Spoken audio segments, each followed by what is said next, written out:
Olá, minha gente, minhas saudações a todos.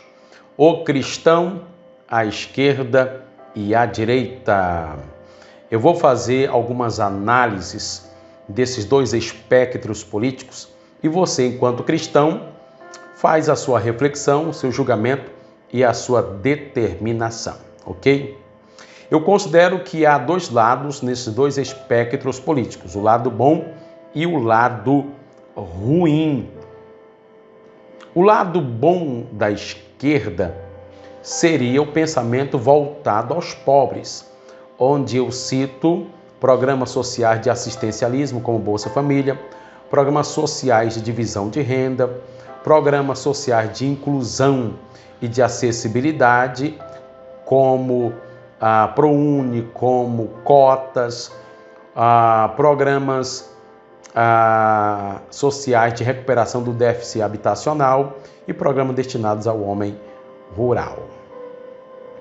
O lado ruim da esquerda seria o entusiasmo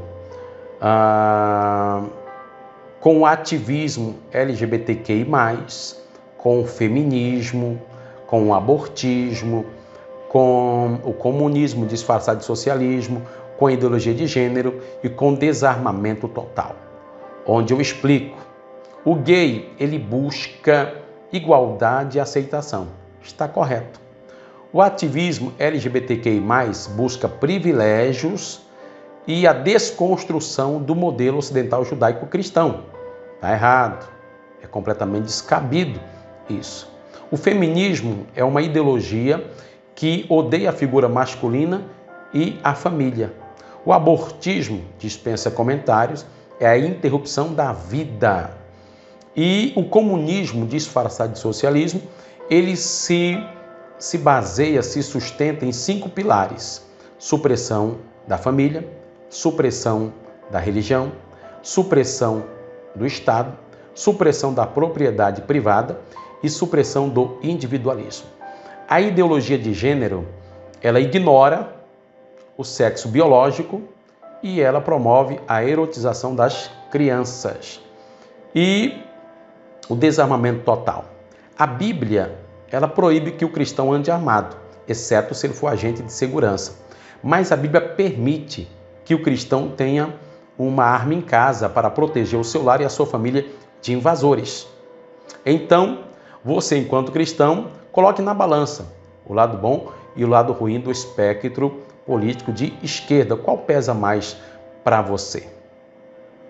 O espectro político de esquerda pode te trazer alguns benefícios econômicos, mas vai destruir a tua moral cristã. O que pesa mais para você? O espectro político de direita teria como lado bom o pensamento voltado à conservação dos valores familiares e dos princípios cristãos. E a liberdade individual, em que o indivíduo é livre para buscar condições para o seu desenvolvimento máximo.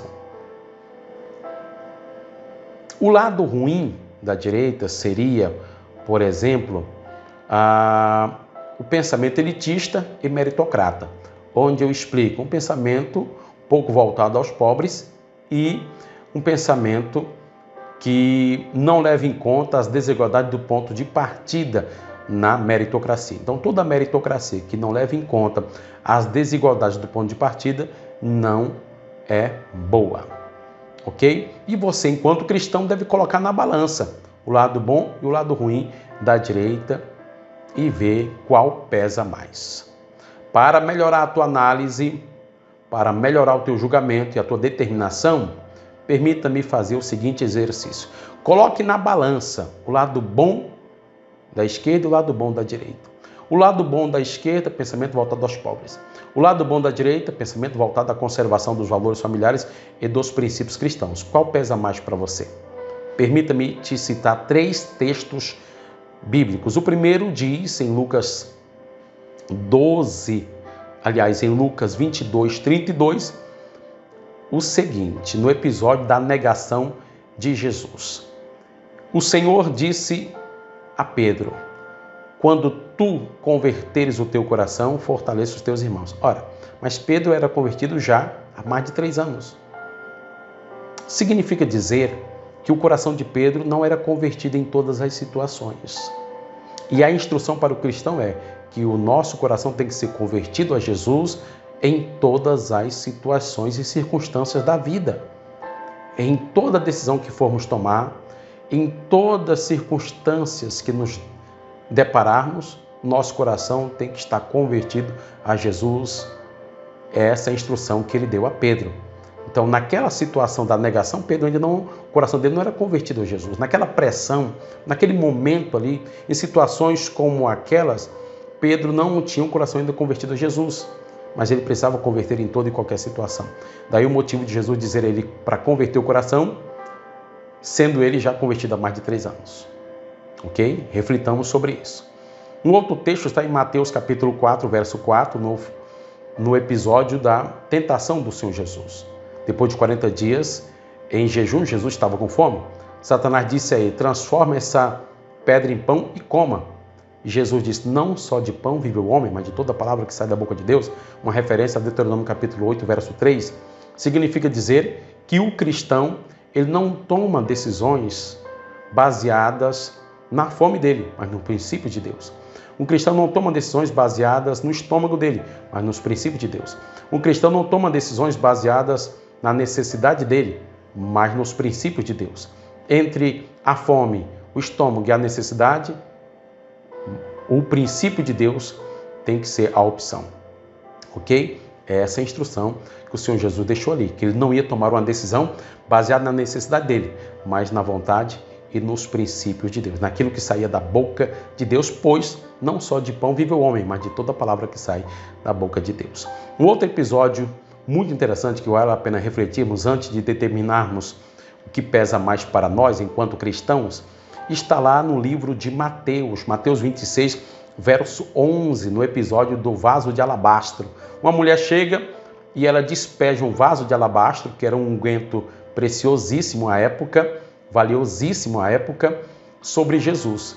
E os discípulos e todo o povo que ali estava se indignaram, porque era algo muito valioso. Eles diziam, por que não se vende esse unguento e dá aos pobres como beneficência e caridade? O Jesus, conhecendo-lhes os pensamentos, disse a eles, os pobres sempre tendes convosco, mas a mim só tendes agora. Em outras palavras, o Senhor Jesus estava dizendo, não faltará oportunidades para vocês fazerem aos pobres, mas agora sou eu, a prioridade sou eu. Então, entre a pobreza e Jesus, é Jesus. Entre a necessidade de Cristo, é Cristo. E em todas as situações, os nossos corações devem estar convertidos ao Senhor. Então, a partir de tudo que você ouviu agora, enquanto cristão, o que pesa mais para você? É o que você tem que determinar. Ok? Fiquem todos com Deus, um forte abraço, beijão no coração e até a próxima.